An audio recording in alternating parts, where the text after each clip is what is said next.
Muy buenas noches, sean bienvenidos hoy a este nuevo episodio de Code Time, el episodio número 52 en numeración humana y episodio número 51 en numeración computacional. Sean bienvenidos hoy esta noche a este nuevo episodio donde vamos a continuar aprendiendo un poco más de lo que es el camino de la programación, este camino que tanto me gusta, y notarán de que no tenemos por lo menos música de arranque y que arrancamos de prepo con esto. Y eso es debido gracias a servicios de internet que no están funcionando muy bien, que digamos, así que bueno. Ya estoy viendo que hubo un pequeño error en el título, pero no pasa nada. Vamos a comenzar con lo que es el episodio de hoy, que es el tema de modelos y es una continuación del tema de base de datos. Y como siempre se agradece mucho a los que van a escuchar el podcast tanto en vivo como en diferido. Eso la verdad que ayuda mucho. De hecho escuchan mucho más en diferido que en vivo, ya sea por cuestiones de horario, por cuestiones de que no se puede o no saben que está el podcast, lo descubren más tarde. Existen un montón de razones o simplemente es no quiero escucharlo en vivo, lo quiero escuchar en diferido. Las razones son muchas. Está el que escucha también lo que es el podcast por YouTube y no por Spreaker, y se entiende perfectamente y se agradece muchísimo.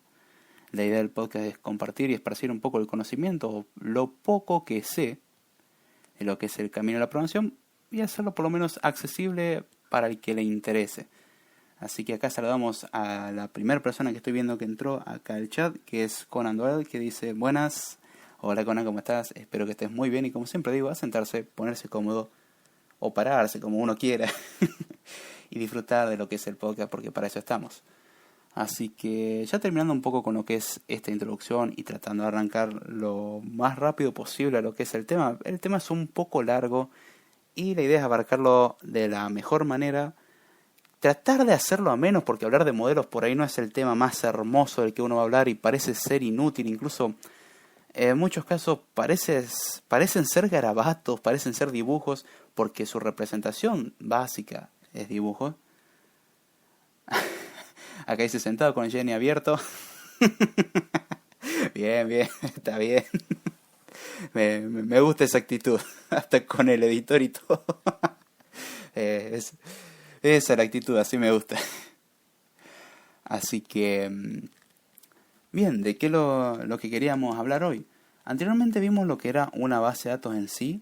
Hablamos de lo que eran los modelos. Muy por encima vimos cómo se almacenaba la información utilizando el administrador de base de datos, o mejor dicho, el manejador de base de datos, porque el administrador de base de datos se lo conoce a la persona que se encarga de gestionar la base de datos, de crear las tablas que son necesarias, de eliminar los datos que son innecesarios y cosas así. Es como el que controla todo y establece que las cosas funcionen como se debe, mientras que el motor de base de datos o el manejador de base de datos es el que se encarga de realmente almacenar información. Es un trabajo en conjunto muy lindo, humano-máquina, una muy bonita relación en la cual el administrador muchas veces quiere agarrar un arma y destruir la computadora y cosas así. Son cosas tan hermosas que se dan en la vida. Y algo que estuvimos mencionando en el último episodio, pero muy por encima y también medio a las apuradas, era el uso de modelos. Así que en este episodio vamos a tratar un poquitito más en profundidad a los modelos, describirlos un poco mejor. En este caso vamos a hablar a los modelos como herramientas conceptuales. Vimos los modelos de datos, en este caso lo vamos a ver como herramientas conceptuales que nos sirven para describir datos, relaciones que hay entre los distintos datos, la semántica que asociamos a cada dato y también restricciones para que los datos sean consistentes. ¿Qué es lo que es un modelo? Si lo queremos ver así de manera simple, es un reflejo de la realidad. Es una forma de reflejar la realidad, la cual vamos a tener que hacer que la base de datos respete. ¿Por qué? Una base de datos, al fin y al cabo, va a tratar de resolver un problema, de almacenar información que va a ser utilizada para resolver un problema.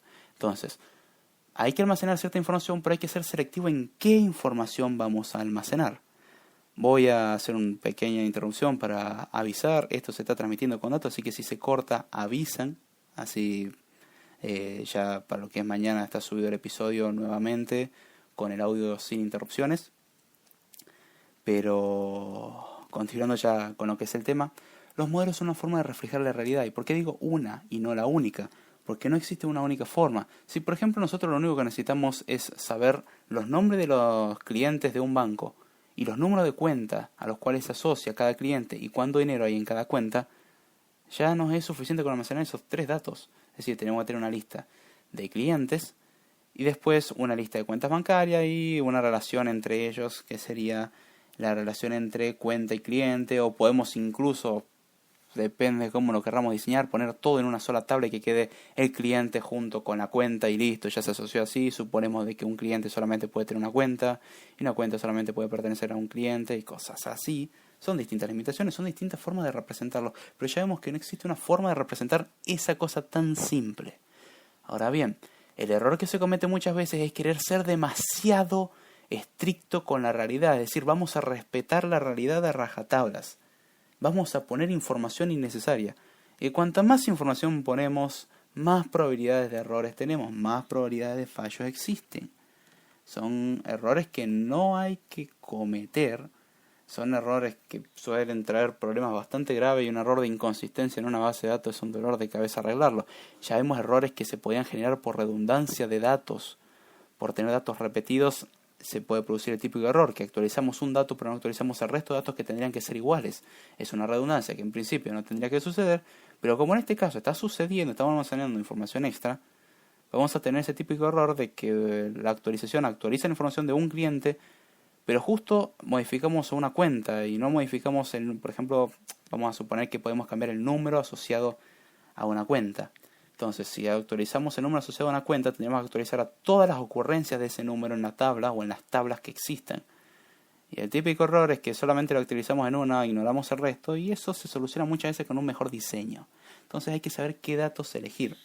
Y acá es donde entramos en los distintos niveles de diseño. Por ejemplo, cuando hablamos de modelo tenemos dos divisiones diferentes, lo que eran los modelos basados en objetos, que lo usamos para describir los datos a nivel conceptual. Uno de los tantos ejemplos es el modelo de entidad-relación que existe.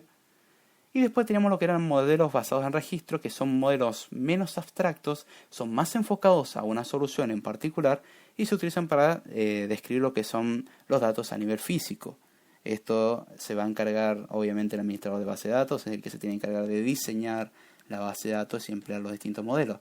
Esto significa de que solamente vamos a utilizar un solo modelo. No, de hecho se usan los dos, porque primero lo que se suele es tener un requerimiento de qué es lo que se quiere reflejar o qué es lo que se quiere resolver, con lo cual decimos, bueno, queremos administrar todas las cuentas de un banco juntos con sus clientes y hay cierta información base que necesitamos. Esa es la descripción textual, y que todo cliente piensa que esa mágica descripción verbal es la resolución, y es como ese típico meme o chiste que uno encuentra cómo piensa la gente el desarrollo web y cómo realmente es. El desarrollo web realmente es un archivo HTML, un CSS, los archivos JavaScript asociados y todo eso. Y la gente piensa que es, querida página, quiero que tengas un listado de todos mis clientes ordenados alfabéticamente y que sean estéticamente bonitos. No funciona así. El requerimiento de un cliente va a ser de esa forma textual, con todo lo verborrágico que sea, y hay veces que hasta es mejor que sea verborrágico porque da una mejor descripción. Ahora bien, el administrador de base de datos, que va a terminar encargándose de diseñar la base de datos, y acá hago la aclaración, si es que no la hice anteriormente, de que vamos a hablar de bases de datos relacionales, es decir, bases de datos con un sistema relacional, porque existen las bases de datos no relacionales, existen un montón de tipos de bases de datos, en este caso las bases de datos relacionales, que se basan en tener prácticamente tablas para representar todo. Las no relacionales son parecidas, por ejemplo, en la estructuración a los archivos JSON. Son útiles para representar otro tipo de información. Por ejemplo, tienen la ventaja las no relacionales de poder recuperar información de una manera increíblemente rápida, cosa que las relacionales por ahí les puede tomar tiempo recuperar. Hay diferencia en los pesos, tienen sus ventajas y desventajas cada una, pero son interesantes de analizarlo. En este caso, como estamos analizando bases de datos en general, y vamos a tratar, por ejemplo, bases de datos más enfocadas a lo que es SQL o SQL y cosas así, vamos a tener este tipo de cosas de que vamos a trabajar con un modelo relacional. Acá una semana para hacer un... sí, sí. Una semana para hacer un diagrama en entidad-relación. Hay que entender también al cliente de todas las cosas que pide. Pero tenemos lo que es el modelo entidad-relación, que para representar las cosas, un modelo conceptual es más abstracto, si lo queremos ver así, porque va a decir qué datos lo que vamos a querer almacenar, mientras que los basados en registro con el modelo relacional van a ser un poco más específicos, van a ser más cercanos a la implementación interna, que va a decir, bueno, vamos a tener esta y esta tabla. Después vamos a ver cómo operamos entre las tablas y todo muy bonito. Saludamos acá a Damián Tiscone, que se hace presente, el propietario desde la barra B, donde entran 2 y pagan 3. ¿Hace cuánto que no se usa ese speech? Hola Dami, ¿cómo estás? Espero que estés muy bien. Y dice saludos. Así que sigamos con lo que es el tema de hoy. Y recuerden, si hay problemas con internet, notifiquen, así sabemos que hay que solucionar el problemita. Ahora bien, cuando hablábamos de los modelos basados en registro o un modelo relacional, que era un ejemplo, vamos a representar las cosas más específicas, diciendo qué tablas vamos a necesitar. Obviamente, el manejador de base de datos se va a encargar de convertir eso a algo que le sea fácil de procesar. No significa de que la información se va a guardar como si fuese una planilla de Excel, tal cual nosotros la veríamos si la dibujáramos, si fuera así. El manejador sabe hacer las cosas de manera óptima, de hecho optimiza el almacenamiento de información de manera tal de que obtener cierta información sea bastante rápido. Y he visto optimizaciones que llevan de hacer 1.500.000 comparaciones a 50 comparaciones. Y les digo que evitar más de 1 millón de accesos a disco, Dios mío, es hermoso. Es increíblemente más óptimo. La diferencia era una pequeña pavada. Acá dice Conabel, acá bien, tranquilo, con mucho calor y solucionando unos temitas de programación. Sí, está haciendo bastante calor por acá. Es cuestión de aguantarse un poquito. Así que vamos a seguir viendo lo que es el tema y vamos a enfocarnos más en lo que es el modelo de entidad-relación para después dirigirnos un poco más a lo que son los diagramas de entidad-relación, que es una manera de representarlo gráficamente. Un concepto que ya vimos era el concepto de entidad. Y acá dice movimiento y que se hace presente. Spreaker no está comunicando que los shows están en directo. ¿Sí? Tiene esa muy bonita costumbre. Acá dice Conan Doyle, la humedad mata. Totalmente de acuerdo. Y sí, sinceramente acá por lo menos se está grabando sin ventilador, sin nada, ventana cerrada. Y Dios mío, que hace calor lo que va a hacer cuando prende por el ventilador. Pero mucho ruido, así que vamos a hacer el audio lo más digerible posible. Las entidades son objetos que existen y que son distinguibles entre sí, más bien distinguibles entre otros objetos. Las entidades podemos verlo, por ejemplo, un auto, una persona, una cuenta bancaria, una caja de ahorro, un banco en sí, el nombre de una empresa, un empleado. Son distintas cosas u objetos que podemos distinguir. No significa que una entidad hacemos referencia a una sola persona. Una entidad sí, podemos referir a una persona, pero cuando hablamos de entidad dentro de estos modelos son como un objeto que describe a todos los del mismo tipo. Es decir, una entidad persona describe a todas las personas. Cada persona a su vez se va a diferenciar entre las otras con los atributos. Las entidades pueden ser en sí concretas, por dar un ejemplo, personas, empleados, casas, autos y cosas así. Son cosas que nosotros podemos imaginar y ver simplemente. O abstractas como una cuenta bancaria. Una cuenta bancaria no es tangible. Su dinero sí. O su deuda en su defecto, casi siempre lo segundo, lamentablemente, pero es algo abstracto. Una empresa es algo que no tocamos. Tocamos un edificio que le pertenece a la empresa. O un curso también sirve. Y así tenemos un montón de información. Acá dice Gaby, a mí no me avisó nada. Nada. Y se ríe. Ay, Gaby, el propietario de Movimiento Geek, o bueno, ex propietario de Movimiento Geek, porque Delphi se quedó con todo. Ahora hablan de otros temas. Gaby trata de hacer el esfuerzo por seguir hablando de Android y de tecnología. Ay, Dios mío, qué lindo. Y una entidad la podemos representar como un conjunto de atributos. Sí, tenemos esos saltos entre leer el chat y hablar del tema. Esa es la parte interesante. Hay que saber balancearlo. Si no lo sé balancear, sepan disculpar y vale como crítica constructiva. El balancear mejor la forma de hablar, flaco. ¿A qué me refiero con que una entidad está representada por un conjunto de atributos? ¿Qué es un atributo? Ahí la pregunta. Los atributos los podemos ver de manera simple como propiedades específicas que describen a una entidad. Tenemos, por ejemplo, una persona, lo podemos describir por su nombre, por su edad, por su dirección, situación social, sueldo, cantidad de parejas, etcétera. Un montón de información o datos asociados. A su vez, cada atributo tiene un dominio, que es el conjunto de valores al cual se le permite tener un atributo. Por ejemplo, un número de teléfono es justamente, pertenece al dominio de los números enteros que están entre un número mínimo y un número máximo. O pertenece al conjunto de todos los números registrados. Una cuenta bancaria no puede ser cualquiera, el número va a tener que ser una cuenta bancaria registrada. Son dominios, son restricciones que establecemos. Por ejemplo, una fecha va a tener que ser una fecha a partir del 1920, supongamos, a la actualidad. Cualquier fecha entre eso es válida para una cuenta bancaria. Y así podemos seguir diciendo los conjuntos a los cuales se limitan cosas. Hay cosas que no tienen limitaciones, como por ejemplo cantidad de dinero. Cualquier número natural es válido como cantidad de dinero. Incluso si somos un poco liberales en este sentido, vamos a incluso permitir cualquier número entero. Es decir, la cuenta bancaria puede estar en números rojos. Muy mala práctica para el banco, porque eso significa deuda para el banco al fin y al cabo. Pero supongamos que el banco es tan bueno que te permite dejar tu cuenta en números rojos y después cobrarte unos intereses abismales. Si lo queremos ver de manera más formal, más matemática, más estricta, un atributo lo podemos ver como una función, que lo que hace es asignar a un conjunto de entidades un dominio. Es una definición muy estricta si lo queremos ver así. Veámoslo como una asociación entre un atributo es una asociación entre un nombre, una etiqueta y un valor. Y el conjunto de atributos sirve para distinguir a una entidad entre otras. Dos personas, ¿cómo la distinguimos? Por ejemplo, por su nombre. Aún así, el nombre no es la mejor cosa. Acá pregunta Conan Doyle si a él se le cortó nomás. A ver, avisen si se cortó o esto sigue. Sinceramente no sé. Así que notifíquenme si es eso. Mientras tanto vamos a seguir con lo que es el tema. De última, mañana subimos el audio correctamente.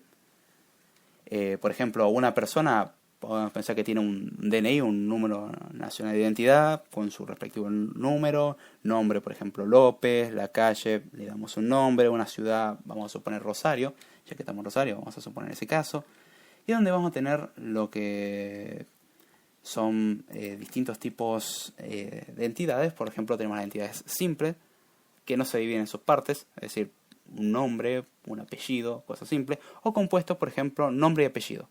Es un nombre y un apellido, son dos datos diferentes, pero ponemos en un solo campo. ¿Cuál es conveniente? Depende para lo que queramos usar. Tenemos lo que son atributos monovalorados, es decir, que pueden tener un único valor por entidad, por ejemplo, la fecha de nacimiento, o multivalorado, que es un conjunto de valores, por ejemplo, números de teléfono. Esto no significa para nada de que vamos a utilizar ese modelo que dijimos que no había que usar, ese mal diseño, es decir, teléfono 1, teléfono 2 y teléfono 3. Acá estamos hablando de un diseño abstracto. Es decir, cuando son multivalorados vamos a decir que un atributo puede tener muchos valores. Después, cuando uno lo convierta a un modelo de tablas, va a tener que hacerlo en algo que sea aceptable. Es decir, un diseño que trate de acercarse a lo que son las tres formas normales. Y si es posible llevarlo a la forma normal de voice code, si es posible también llevarlo a la cuarta y quinta forma normal, y así. Al que no entiende lo que es una forma normal, es un tema un poco más avanzado de base de datos. Si les interesa lo podemos ver más adelante, pero por ahora no entra en lo que es el tema del podcast. Después tenemos lo que son atributos derivados. Por ejemplo, la fecha de nacimiento nos permite calcular una edad. Entonces nosotros, en vez de almacenar una edad que no tiene sentido, porque a la hora de actualizar, por ejemplo, tenemos que andar considerando todo el tiempo la actualización de la edad, porque vamos a ver qué día es hoy, ya es el cumpleaños de esta persona, ya cumpleaños, no, ¿para qué? Si nosotros necesitamos tener la edad, lo que vamos a almacenar simplemente es la fecha de nacimiento, un dato único que no se va a modificar porque uno nace una vez generalmente. Por lo menos esa es la idea, que naces una vez y así seguís durante toda tu vida con la misma fecha de nacimiento. No consideramos el hecho de que falsifiques datos ni nada de esos. Y después lo que hacemos es, en base a lo que es la fecha de nacimiento, calcular la edad. Por eso es un atributo derivado. Acá dice Conan Doyle que tuvo un cortecito. Vamos a después escucharlo al podcast cuando termine, a ver qué pasó. Y si pasó eso, vamos a resubir el episodio completito, pero eso ya será para mañana. Tenemos ciertos atributos que admiten valores nulos, es decir, un campo que no almacena un valor. Eso no significa que no va a estar ocupando espacio. Internamente el motor de base de datos probablemente ocupe el espacio, depende de las optimizaciones que aplique, por el hecho de que ese espacio, a pesar de que uno diga, bueno, yo no quiero guardar nada, es decir, yo a todos los empleados les asigno un teléfono, va a ser un único teléfono, evitamos esos problemas de diseño, pero hay un empleado que no tiene un teléfono. No podemos poner un teléfono falso, entonces lo que hacemos es no poner nada, pero internamente esa tabla en ese campo tiene algo que lo representa como un binario generalmente nulo y cosas así. Acá dice, es una patada en los cocos la normalización. No, no sé de qué estás hablando. Sí, sí. Pero vos mismo sabés, Conan, que si no lo haces pueden salir mal las cosas, inconsistencias de actualización, pérdida de información, generar datos redundantes y así un montón de cosas. Es mejor normalizar, romperse la cabeza. Obviamente, analizando la situación si es necesario. Hay ciertos casos en que no es necesario normalizar porque la información es tan simple que no lo requiere. Tenemos lo que son las relaciones ahora, que son una forma de asociar distintas entidades entre sí. Las relaciones son entre dos o más entidades. Justamente una relación requiere al menos dos entidades y acá no es como el matrimonio, que son dos. Generalmente hablemos de la monogamia, no de la poligamia.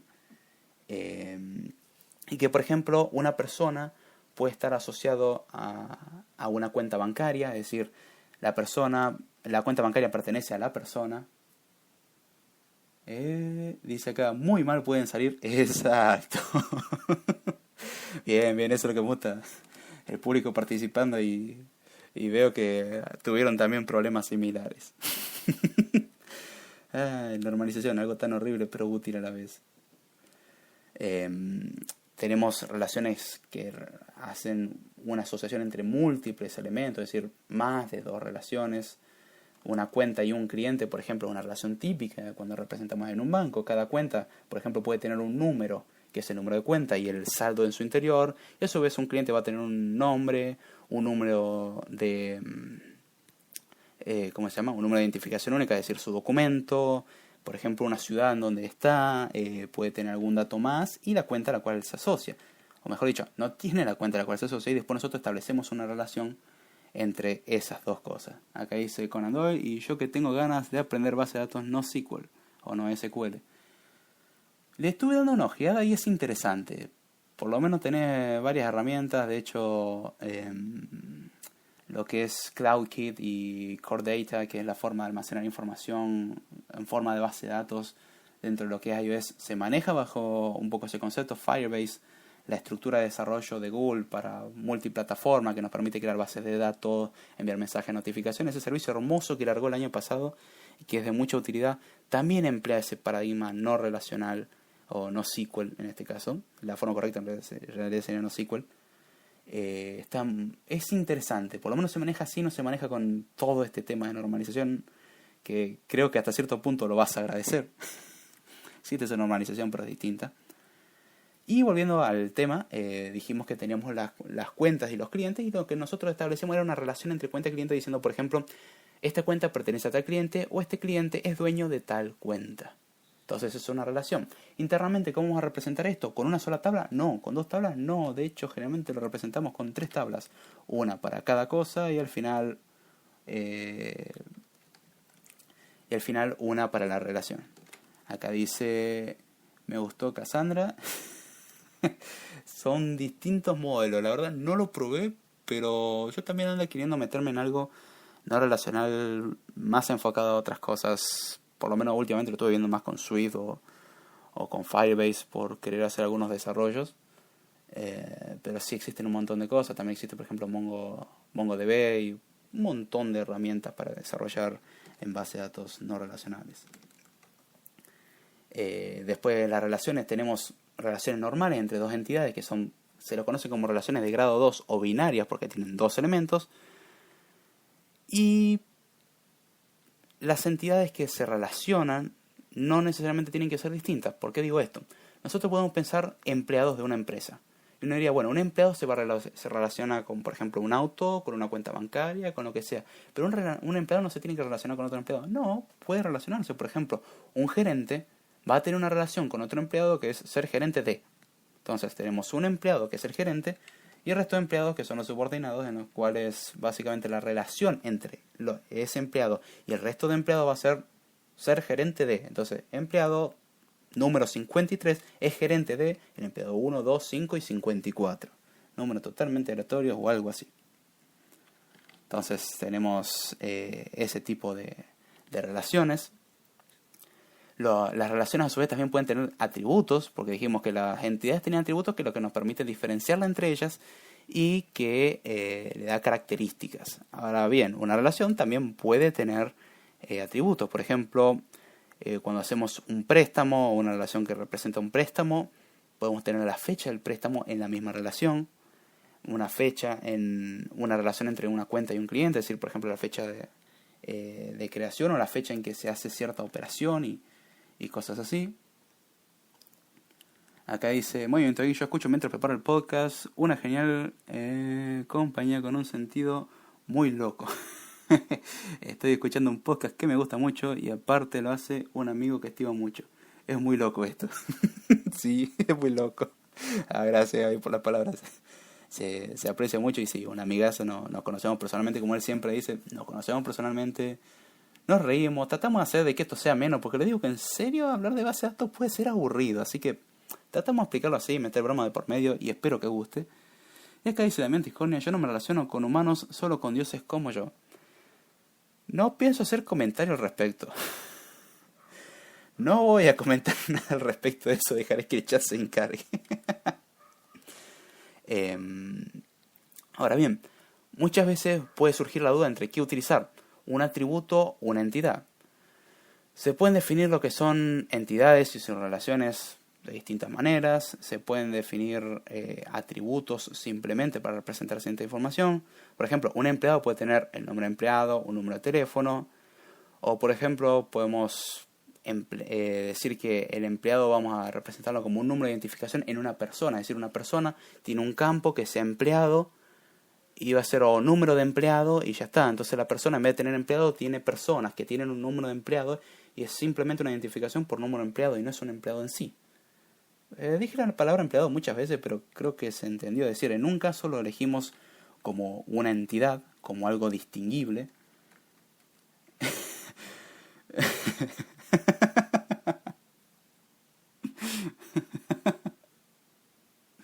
Acá dice, sigue mortal. Dios. Ay. La gente está muy loca. Un ejemplo más claro de lo que es el uso de entidades o atributos es, por ejemplo, un empleado puede tener asociado un teléfono o podemos crear una entidad que sea teléfono, ¿sí? Los cuales van a tener más datos como el propietario y ahí nos asociamos y creamos una relación y bla, bla, bla. Tenemos un montón de información que podemos establecer. Acá saludamos a Picho Ramírez que se hace presente y dice, ¿qué hubo? Buenas a todos. Hola Pichus, ¿cómo estás? Espero que estés muy bien. Y como siempre digo, a disfrutar de lo que es el podcast. Seguimos hablando de lo que son atributos, lo que son, ¿cómo se llama? Entidades. ¿Qué es lo que conviene elegir entre estas dos cosas? Depende de la necesidad. ¿Queremos que sea algo que sirva para distinguir un objeto de otro? Bueno, probablemente lo usemos como un atributo. ¿Queremos que sea un objeto distinguible?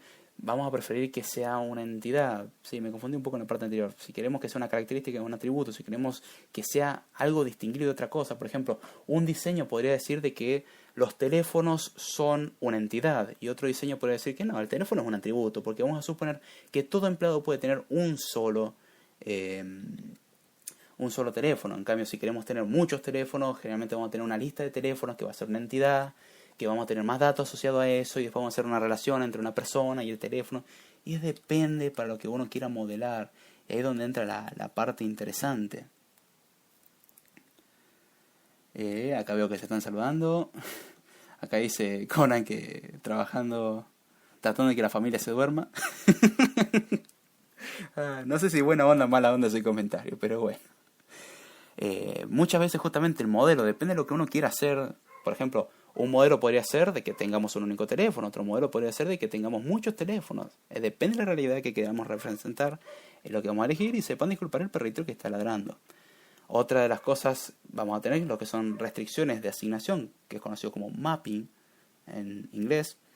Y acá es donde vamos a entrar en un concepto un poco molesto, porque es un tanto matemático, si lo queremos ver, un poco más estricto y formal, que es la cardinalidad, que es decir, la cantidad de cosas.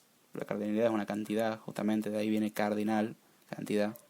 En este caso, cuando hablamos de restricciones de asignación y el mapping, que estamos hablando en este caso de relaciones, es la cardinalidad de una relación. ¿Y cómo son las cardinalidades? Por ejemplo, una relación entre dos objetos puede ser de una a una, es decir, un objeto puede estar relacionado con un solo elemento del otro objeto y un solo elemento del otro objeto puede estar relacionado con uno solo. Es decir, por ejemplo, supongamos un banco que solamente le permite a una sola persona tener un solo número, una sola cuenta bancaria. Entonces, cada cuenta bancaria pertenece a una sola persona y a cada persona le pertenece una cuenta bancaria, o en este caso sería mejor dicho, un cliente. Acá dice, buena onda, sí puedo escuchar tranquilo. Bueno, si vos decís. Hay quien no entiende de qué me río, que hago. No estoy hablando acá solo. En parte sí, hablando sí, pero el chat se hace presente, hace preguntas, aporta y eso es lo que se agradece, ese comentario divertido. Y así como se la pasa bien, pásese por el chat de Spreaker, participe, diviértase, haga preguntas. Si se le cante insulte, no le voy a prestar atención al insulto, aviso. Si se le cante aporte, mejor, eso sí, se agradece mucho. Y sigamos con lo que es el podcast. Tenemos relaciones que son de 1 a n, como se lo conocen, es decir, de 1 a muchos. Es decir, por ejemplo, una persona puede tener muchas cuentas bancarias, pero una cuenta bancaria puede estar asociada a una única persona. Es una relación de 1 a muchos. Otra relación sería de muchos a 1, que muchos clientes pueden estar asociados a una cuenta. Pero una cuenta tiene una asociación solamente para un lado, es decir, de muchos solamente pueden ir a uno. Otra relación es de muchos a muchos, es decir, una cuenta puede pertenecer a muchas personas y una persona puede tener muchas cuentas. Y ahí es donde tenemos lo que son restricciones. Se ve mucho más lindo con diagramas de Venn o con diagramas que son básicamente circulitos que le ponemos elementos adentro y vamos conectando. Es decir, si podemos conectar uno solo con uno como una función, es de 1 a 1. Si podemos conectar de 1 a muchos, de muchos a 1 o de muchos a muchos. Así tenemos distintos tipos de relaciones. Ahí es donde depende lo que queramos representar, es lo que vamos a escoger. Eso siempre es muy, muy subjetivo. Acá pregunta Pichu, Gianni, qué bien. ¿En qué lenguaje prefieres programar? Se me resulta muy cómodo, más cómodo que Atom. Acá dice Conan Doyle, en ninguno, pero uso AwesomeVM, porque está escrito así, bien, bien. Acá Pichu, no sé si la pregunta era para mí o era para Conan. Por la duda respondo la pregunta. Vamos a meternos un poco en la conversación del chat, así se hace un poco más interactivo.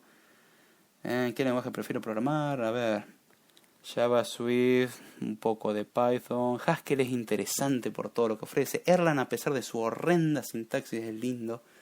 Después de mucho tiempo le agarrás cariño. Java también, no le tengo odio. C hasta ahí porque hay ciertas cosas con las que todavía no me manejo muy bien. Pero aún así, una de las cosas lindas y algo con lo cual no me gusta manejarme mucho es Assembler. Eso es feo. No es feo, es un dolor de cabeza, sinceramente. Así que si esa fue tu pregunta, la respondí. Y si no fue tu pregunta, la respondí igual. Y acá es donde vamos a entrar a un concepto. Acá dicen que se cortó. Otra vez, qué bonito. Bueno, vamos a seguir con esto y procurar de que se restablezca lo antes posible. Y acá es donde vamos a entrar a otro concepto. Acá dice Conan, si estás en la app, es la app de Spreaker. Según dice Mantis Cornea. Che, Dami, confírmame, ¿se escucha o no se escucha? Ya que estás. Acá dice, ok, con razón, ¿se escucha bien? Ah, perfecto. Muchas gracias por la retroalimentación. Algún día se le pagará y o devolverá el dinero sustraído durante el último viaje al monte. Dice, ahora voy a la web. Sí, lamentablemente la aplicación no está funcionando muy bien. La versión web se recomienda más, funciona mucho mejor, se corta menos el audio. Así que recomiendo ir para ese lado. Vamos a entrar ahora a un concepto fundamental en lo que son diseños de base de datos y base de datos en sí. Dice, luego se corta igual en el navegador, solamente que hay que reiniciar la página. ¿Qué dice Damente con paga ratón? Dice, Pichu, se escucha bien. Gracias por la retroalimentación. Ya te dije, eventualmente se le devolverá el dinero sustraído. El eventualmente no significa ahora. Tenga un poco de paciencia, señor, que próximamente verá su dinero restituido, probablemente dentro de un tacho de basura, un lugar que no permita ser localizado por la policía. Así que vamos a entrar a este concepto que ya dije un montón de veces que iba a entrar y sigo postergándolo, que es el concepto de superclave.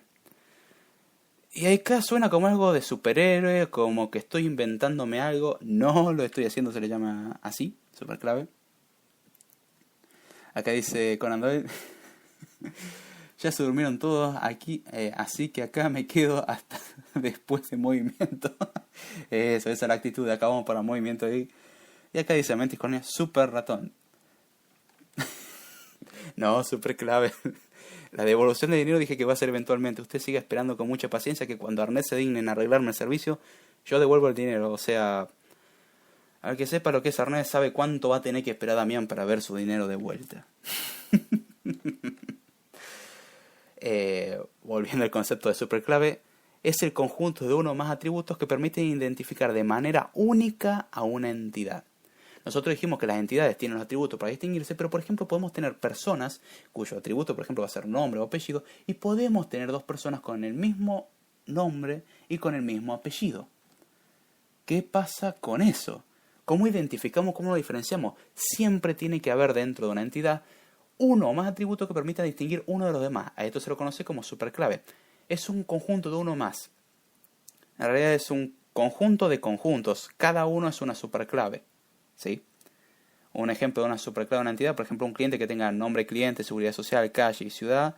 Por ejemplo, una identificación única va a tener nombre cliente y número de seguridad social. O número de seguridad social. Son dos posibles resultados. Por ejemplo, si algo es un conjunto, es una superclave, tenemos el hecho de que cualquier superconjunto va a ser una superclave también. Y acá es donde van a decir otra vez diciendo vos la palabra super, se me hace que vos estás tomando mucho. No, no, lamentablemente no.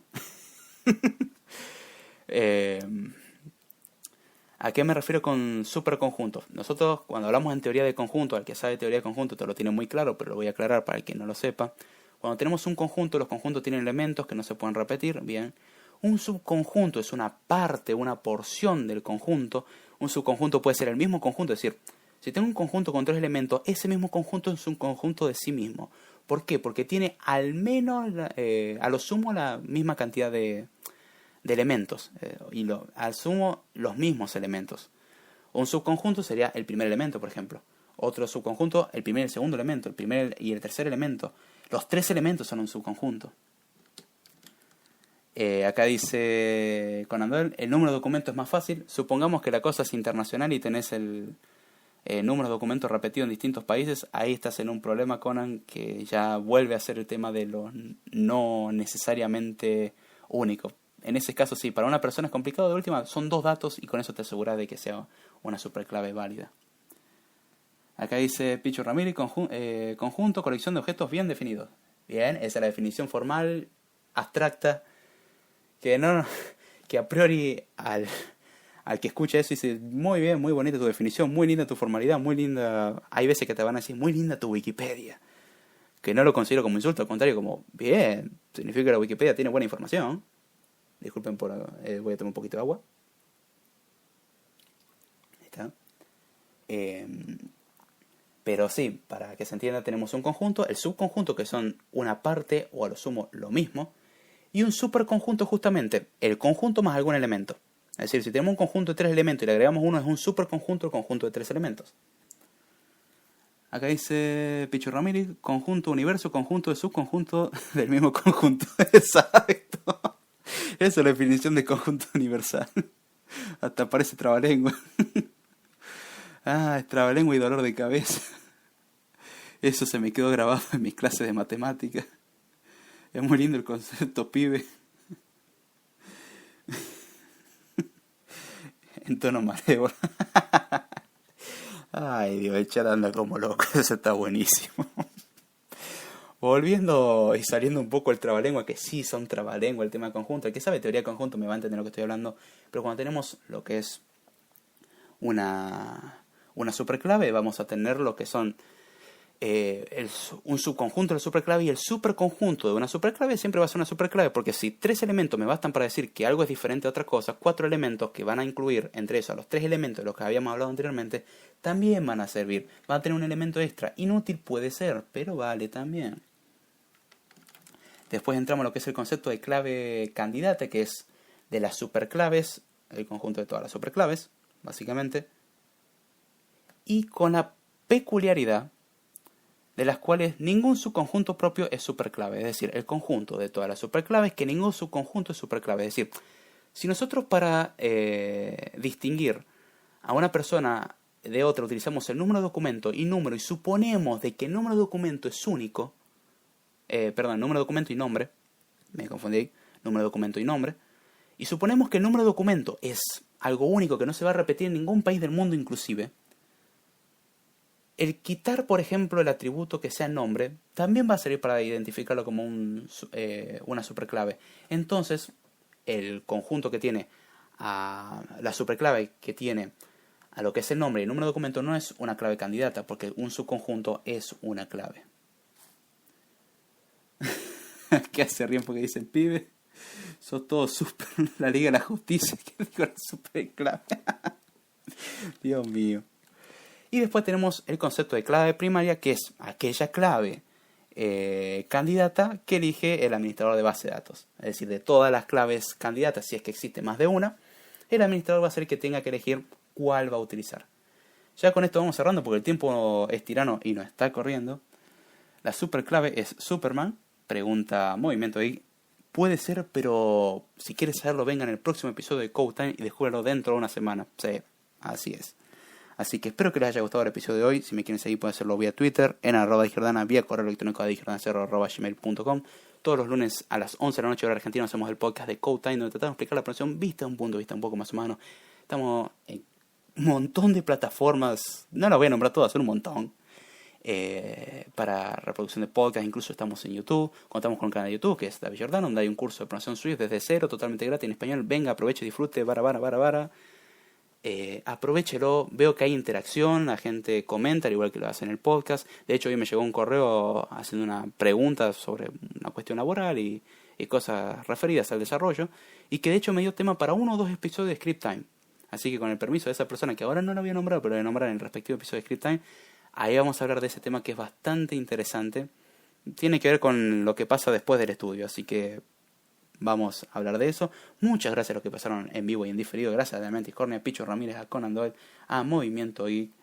Muchísimas gracias a todos. Saliendo de acá vamos para Movimiento Geek, así que no se pierda Movimiento Geek, donde vamos a aprender un poco de tecnología, información, noticias, Delphi, peluches y lo que venga. Pero bueno, espero que les haya gustado. Como siempre se dice, esto se hace con buen humor, para disfrutar, para pasarlo bien, para aprender, para aportar, para hacer lo que uno se le cante, si hasta se le cante insultar, que va a ser totalmente ignorado, para decir, esto no me gustó porque hiciste esto, perfecto, se acepta. Esto no me gustó porque sos un idiota, no se acepta. Pero la idea es disfrutarlo, pasarlo bien, reírse. Por lo menos yo me río y espero que ustedes también lo hagan y se diviertan. Así que con esto vamos cerrando. No quiero cortar el podcast tan abruptamente, pero espero que lo dice, che, flaco, te quedan 2 minutos y cortale. Así que me voy despidiendo. No hay canción de cierre porque la aplicación no me permite usarlo, así que bueno, vamos a ver si Arnés se digna en arreglar el problemita. Con esto me voy despidiendo. Vamos para Movimiento y esta semana doble episodio de Script Time para ustedes porque les fallé la semana pasada, y mañana episodio del curso de SWIFT. Con esto nos vamos y será hasta la próxima.